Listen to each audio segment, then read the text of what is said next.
here, it's always Halloween.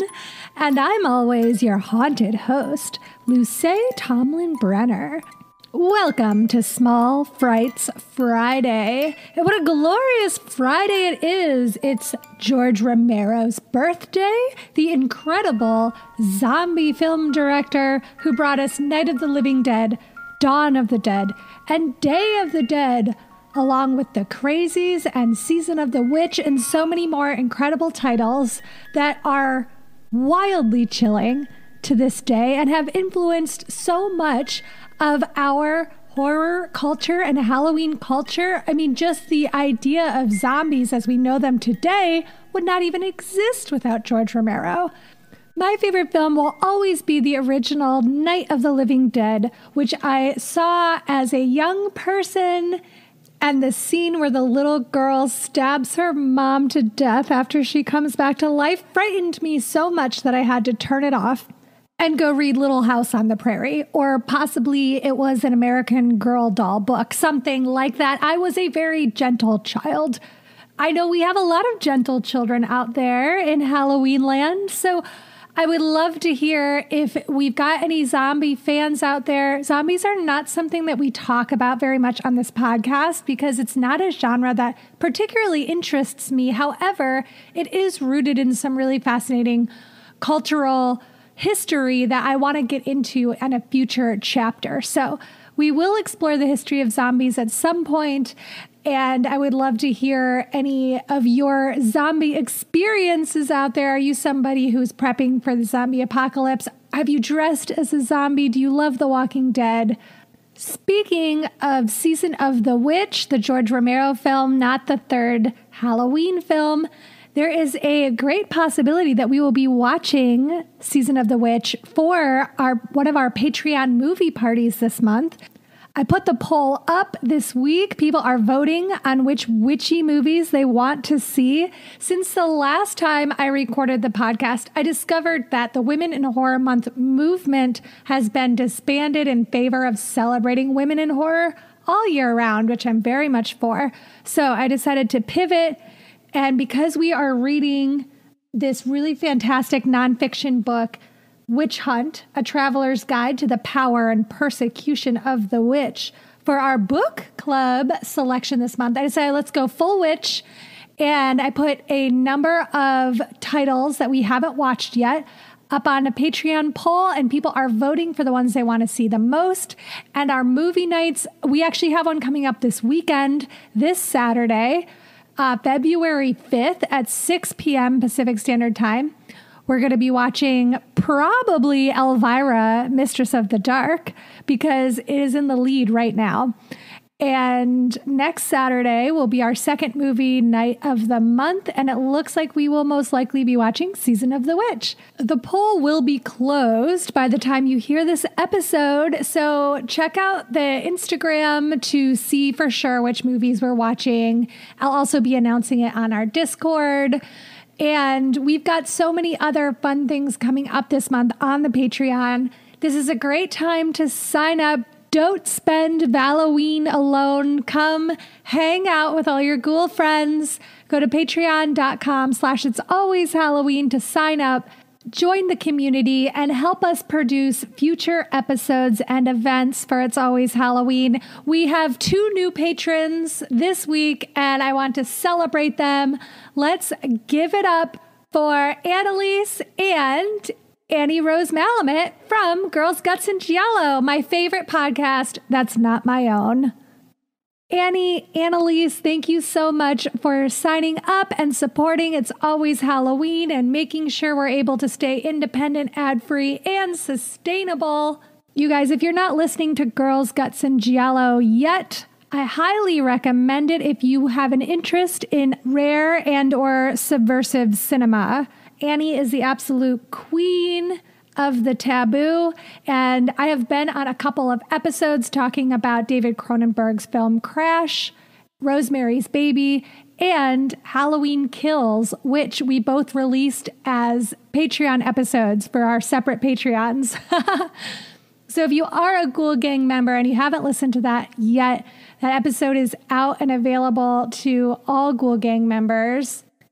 Annie's show is not an all ages show, so be prepared going in that it is more adult than It's Always Halloween tends to be. So I was talking with our new Grim Turn, Nathan, recently, and he had quite a fun idea. So I hear from a lot of you lanterns out in Halloween land about how you would like to be better connected with each other. Now, several of you have joined the Ghoul Gang, so we get to talk and hang out on the Discord. But for those of you who aren't financially able to do that at the moment, or you want to be able to get together in person, Nathan and I are rolling out the local lantern societies. Now, this will be a chapter-based social club depending on your location. I've done lots of Instagram matchmaking with people who, hear each other on the podcast and want to know who that person is, wants to know if they can follow each other on Instagram. And I love doing that. It's been so fun connecting so many people.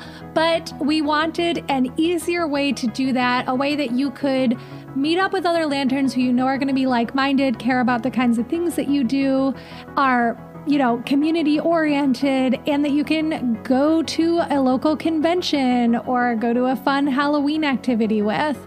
This is free. There's absolutely no pressure to get involved, but if this speaks to you, email me at itsalwayshalloweenpodcast@gmail.com and just give as much information as you feel comfortable sharing. What we really need to know is your closest major city or region.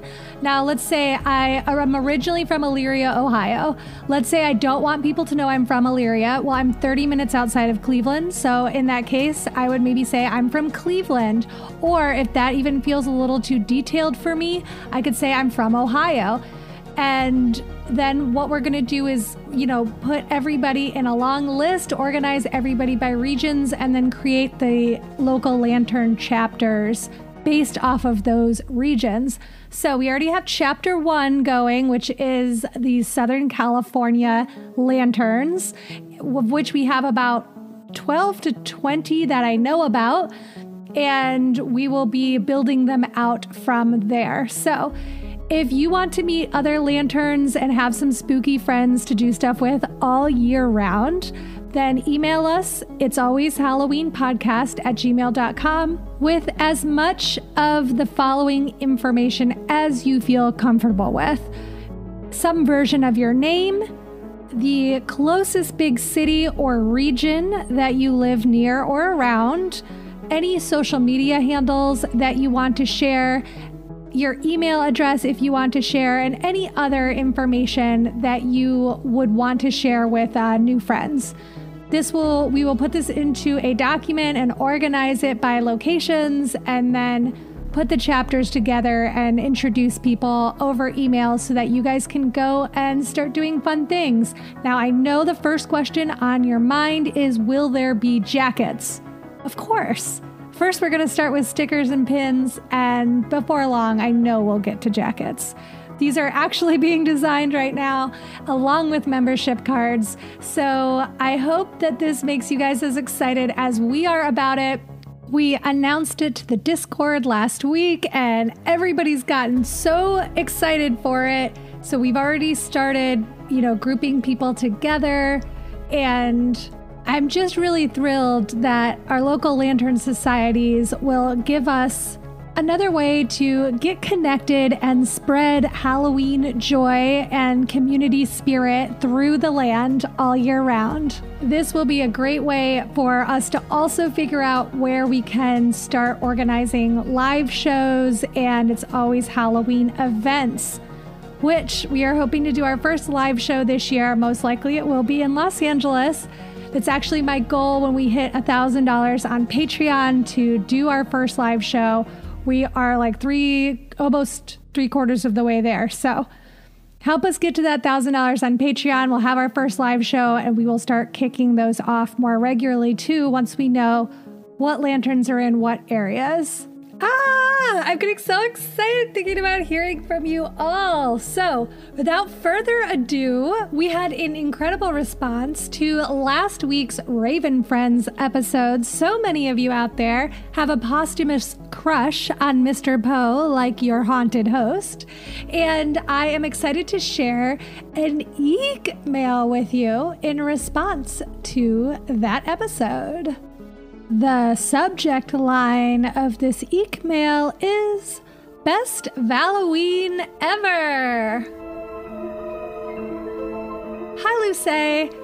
I've been a huge fan of the podcast since the beginning, and I'm a Ghoul Gang member, but I haven't felt like I had much to contribute to all the great Halloween-y conversations.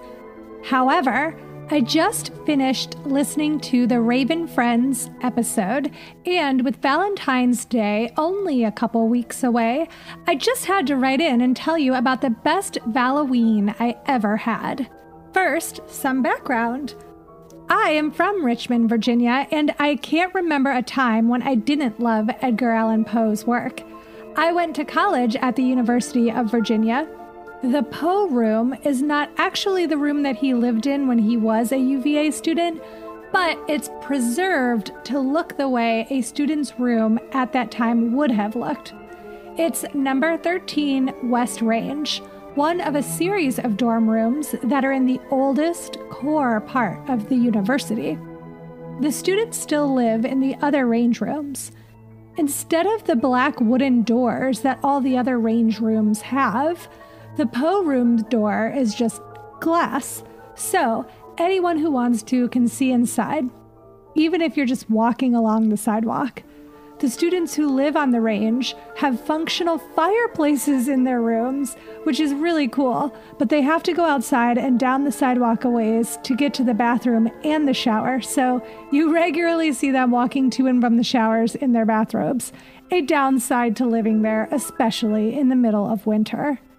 Anyway, one Valentine's Day during my third year of college, my friend Beth and I were commiserating about how much we hate that holiday. I'm asexual and aromantic, so I've always found Valentine's Day, well, kinda icky. Beth was dateless and bitter that year. Oh, poor Beth. Happily for us, though, on Valentine's Day Eve, the Raven Society was sponsoring a reading in the pavilion next to the Poe room. One of the English professors was doing a dramatic reading of several Poe stories. Beth and I decided this would be the perfect way to celebrate. When we arrived, the pavilion was lit only by candles, as it would have been in Poe's day. And just as the reading got underway, a huge thunderstorm blew outside. The flashing lightning and crashing thunder and flickering candles made for the most perfect ambiance imaginable. After the reading was over, the storm died away. Beth and I walked back to the dorm apartments where we lived. We took a box of those Valentine cards you used to give your classmates in third grade out to an open-air amphitheater behind our dorms. And then we burned the whole box as a Valentine's Day effigy. Beth is married now, and I've had a lot of years to make some peace with the ickiest day of the year, but I will always have the fondest memories of that fantastic college Valoween spent celebrating our goth prince. Thanks for all you and Pete do to make the podcast and the community of lanterns so wonderful. Love, Robin. Well, thank you, Robin, for that fantastic EEEEKmail and for supporting the podcast on Patreon. We love having you as a Ghoul Gang member. So what a fantastic memory this is. I have never gotten to see anybody read Poe live before, and I am just fascinated by that experience that a thunderstorm hit while you were at the reading, and so you have this incredible background soundtrack while you're listening to scary stories, and then it just dies away perfectly before you leave. My goodness, the entire Halloween spirit was with you that night. And you touched on such a great reason why I love to celebrate Halloween all year round. It's that a lot of the other holidays we get are insufficient. And we get everything we need out of Halloween, so why not just change them all to be Halloween focused? So I'm happy the podcast can be here for you and that you can celebrate Valloween and forget about Valentine's Day. Thank you again for the EEEEKmail and for being a dedicated lantern from the very beginning. I look forward to hearing from you again in the future. All right, up next, we have a call from a brand new lantern. So let's welcome her into the community. Hello, my name is Nikki. I am from Cincinnati, Ohio. I've just recently found your podcast and I absolutely love it. I am definitely behind. I've been listening to it while I'm working, which is definitely getting me through the day. I absolutely love Halloween and just recently started following you on Instagram. I would absolutely love if you followed me back, full_moon_goddess. Again, I'm definitely behind, so the things I'm commenting on are not possibly valid, but I just wanted to say that I also celebrate Samhain. I incorporate that into my modern Halloween. With my pumpkins, I carve things that resemble family members or pets that have passed away so that their souls can find the light in the jack-o'-lantern on Halloween night. I also use that as a witch's new year, and I also just wanted to mention that I honestly did not stop trick-or-treating until I was 21 years old.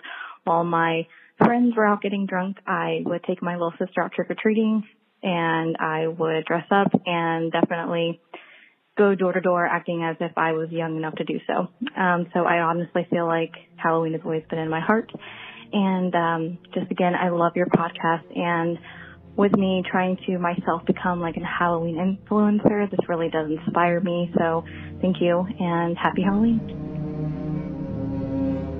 Nikki, it is always so terrific to hear from another Ohioan. And while I am not someone who watches football, I have to say I am very excited that the Bengals are in the Super Bowl. And this will be the one and only time I talk about the Super Bowl. But I know my grandfather, who passed a little over 10 years ago now, would be so psyched if he knew that the Bengals made it to the Super Bowl. So thinking of all of my Cincinnati lanterns who don't regularly get any glory from sports. Anyways, again, I won't talk about the Super Bowl probably ever again, but hey, I contain multitudes. Anyways, Nikki, thank you so much for this call. I'm delighted that you found us, and it's so cool to hear about your Samhain traditions. I think it is amazing that you are carving in family members or pets into your jack-o'-lanterns. That is so creative and so talented. I would love to see some pictures of that for sure. And of course, I am obsessed with the fact that you went trick-or-treating until you were 21. Oh my gosh, you are a Halloween influencer. I want all of the young lanterns out there who are concerned about ending their trick-or-treat legacy. Listen, Nikki went trick-or-treating until she was 21. So many of our college lanterns went trick-or-treating in the dorms. There is honestly no reason to stop. I'm thinking maybe when we get these local lantern societies up and running, that we should all just go out in a pack trick-or-treating together. What do you think about that? Nikki, thanks so much for the lovely call. And everybody who uses Instagram, go give your fellow lantern a follow. Again, her Instagram is full_moon_goddess_.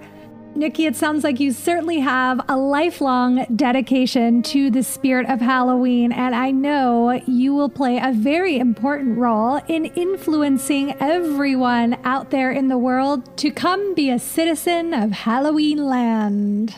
Now, keeping it in the Midwest fam, let's take a call from Michigan. Hi, Luce. Thank you for this incredible podcast. I've been wanting to call in for some time, and this will probably not be the last you hear from me. My name is Kate, and I grew up in the lovely town of Petoskey, Michigan, which is up north. And if you don't know, it is an absolute autumnal wonderland. So I feel very lucky to have grown up here. We have beautiful color every September and October, and we have these rolling hills and bright leaves.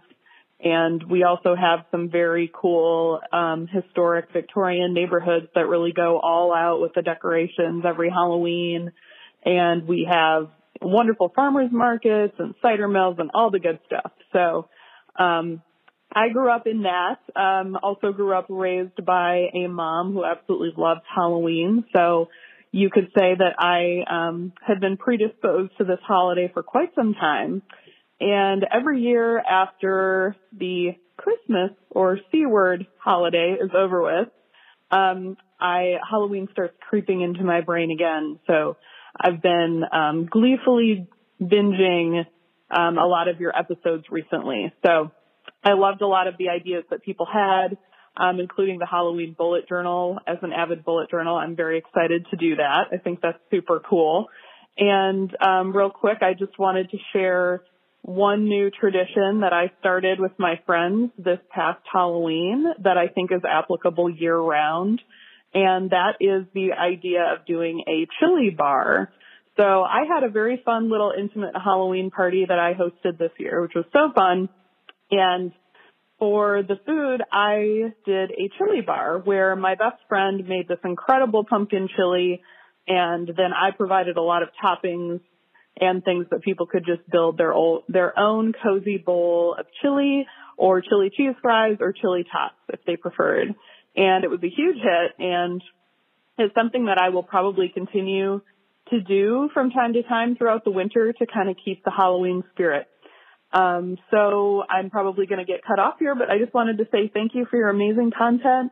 And I'm very excited to continue listening as we turn the corner into winter and start counting down to Halloween 2022. So thanks for everything you do, and I will probably call back soon. Thanks. Bye.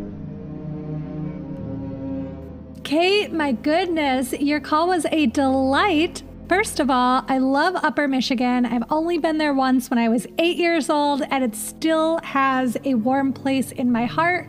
I am not familiar with your hometown. I am afraid I'm going to mispronounce it, but it sounds gorgeous. I immediately started Googling pictures to see the fall foliage. And there's actually a PetowskiDowntown.com that has a blog with the title Transition to Fall. And it's all about how great fall is in your town. And there's really pretty pictures of leaves. And it sounds like one of the most picturesque places in the entire country. So congrats on that. I absolutely think a chili bar is a genius idea. As we've talked about before, there are many lanterns out there who celebrate Halloween with their own chili recipe. This was not a tradition I was aware of until I started the podcast. Now I'm obsessed with it because I have a vegan chili recipe with squash in it that I think is some of the best chili ever made, if I do say so myself. But a chili bar? Wowzers. Way to kick it up to the next level. That's such a good idea. And it's such a cute thing to do at a party as well, especially if it's, only close friends and you're not asking like 50 people to put their gross little makeup hands inside of a chili pot. Yes, in this scenario, I'm imagining all of your guests have fully painted their bodies to go with their costume and that they scoop out chili with their hands. Worst case scenario, okay? Kate, it's always great to hear that somebody was raised with the spirit of Halloween, and it sounds like you're spreading it around to all who will listen, especially all who will listen to this podcast. And I love your energy so much. I'm already planning a trip to your hometown, so hopefully we can hang out. I mean, when you said cider mill, I did start drooling on myself. If I don't see a cider mill this season, I'm gonna freak out! It's been too long since I've been to a cider mill. And speaking of freaking out, you guys, I saved my most exciting announcement for the end, which is that I am officially leaving my copywriting job, my editing job, so that I can focus on the podcast and filmmaking full time. I've got one final project to finish for my client, and then I am out the door, and I'm going to be with you guys 24/7 or a reasonable, healthy amount of time. So I am going to take the next couple of weeks off as I wrap up this job and prep for a new exciting chapter in It's Always Halloween's short but beloved history. In the meantime, keep those calls and EEEEKmails coming. We will be having 2 movie nights during this time. So if you want to hang out and chat with me, and you're going to miss the episodes the next couple weeks, join the Ghoul Gang. I'm always on the Discord. And just go to patreon.com/itsalwayshalloween. Come join us this Saturday, February 5th for Elvira, Mistress of the Dark. And next Saturday, February 12th, for what's most likely going to be George Romero's season of The Witch. That could all change, though, if something happens between this recording and when you're listening. Who knows what kind of upset there'll be at the polls. So if you want to get in on that action, you can also sign up and help us vote and choose what movies we watch and discuss every month. Don't forget about book club. This month's meeting is February 22nd. That's a Tuesday at 6 p.m. So a lot of time to hang out this month, even if there won't be as many new episodes. So please send me all of your best wishes as I transition into this next thrilling phase of life. I am a moth to the flame of Halloween. Don't forget to follow us on Instagram at It's Always Halloween. I'm your haunted host, Luce Tomlin-Brenner. I could not make this podcast without you incredible lanterns who contributed today. Thank you so much, Robin. Thank you so much, Nikki. And thank you so much, Kate. And as always, all of my love in the world to our sound designer, Pete Burns. He also did our editing. He did our theme song. He does everything technical that I'm afraid of. Thanks so much, Pete. If you want to follow me personally on Instagram or Twitter, I'm at LTB Comedy, and Pete is at Mittenberries. If you want to help the podcast out in a free and easy way, write us a sweet little review on Apple Podcasts. You can also rate us 5 stars on Spotify now, which is thrilling. And as always, we're on the NPR One app, where Ira Glass is waiting to hear how much you love this show. So let him know. Yes, I'm desperate to be on This American Life. How can you tell? Thank you so much for listening to yet another episode of It's Always Halloween. And come back next time. Unless you're going hog wild at the chili bar, then I don't blame you.